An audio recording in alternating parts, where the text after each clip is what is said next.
অবস্থায় আমাদের ক্ষুদ্রান্তে প্রতি 45 থেকে 180 মিনিটে পেরিস্টালটিক ওয়েভ দেখা যায়, যাকে মাইগ্রেটিং মোটর কমপ্লেক্স বলা হয়, সংক্ষেপে বলা হচ্ছে এমএমসি।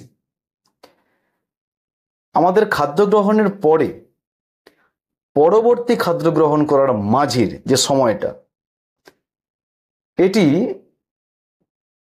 এই সময়ে ক্ষুদ্রান্ত্রের ব্যাকটেরিয়াকে বৃহদন্ত্রের দিকে ঠেলে দিয়ে ক্ষুদ্রান্ত্রের ব্যাকটেরিয়ার অতিবৃদ্ধি রোধ করে। সিবো যাদের হয় সেই সমস্ত রোগীদের ক্ষেত্রে এই মাইগ্রেটিং মোটর কমপ্লেক্স বা এমএমসি দুর্বল হয়ে পড়ে। তখন বৃহদন্ত্রের ব্যাকটেরিয়া ক্ষুদ্রান্তের দিকে চলে আসে, ফলে ক্ষুদ্রান্ত্রের ব্যাকটেরিয়ার ভারসাম্য এবং বৈচিত্র্য দুটোই নষ্ট হয়।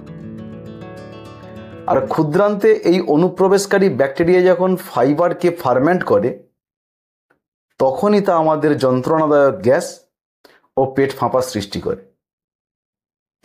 অ্যান্টিবায়োটিক দিয়ে এই ডিসবায়োসিসের মোকাবিলার চেষ্টা করা হয় বটে, কিন্তু এই যে স্মল ইন্টেস্টিনাল ব্যাকটেরিয়াল ওভারগ্রোথের পুনরাবৃত্তির হার প্রমাণ করে যে গাট মটিলিটির সমস্যা ঠিক না করা পর্যন্ত কয়েক সপ্তাহের মধ্যেই আবার অতিবৃদ্ধি ফিরে আসবে।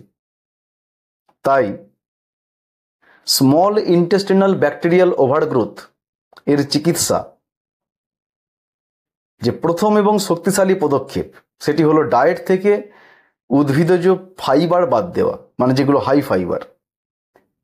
এর ফলে ক্ষুদ্রান্তে অতিবৃদ্ধি হওয়া ব্যাকটেরিয়া ধীরে ধীরে নিজেদের জায়গা, অর্থাৎ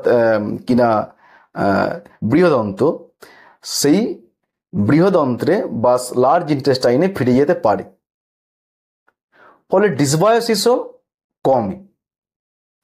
যদিও গবেষকরা বলেন যে স্মল ইন্টেস্টিনাল ব্যাকটেরিয়াল ওভারগ্রোথ সম্পর্কে এখনো অনেক কিছুই আমাদের জানার এবং শেখার বাকি।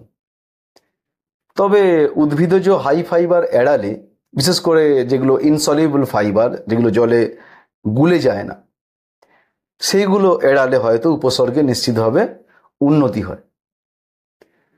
অবশ্য আমাদের প্রোটন পাম্প ইনহিবিটার যেগুলো আমরা খাই গ্যাস হলে, তার ব্যবহার এবং ডায়াবেটিস জনিত গ্যাস্ট্রোপ্যারেসিস ইত্যাদি আরও কিছু বিষয় এই সমস্যাকে কিন্তু আমাদের বাড়িয়ে তোলে।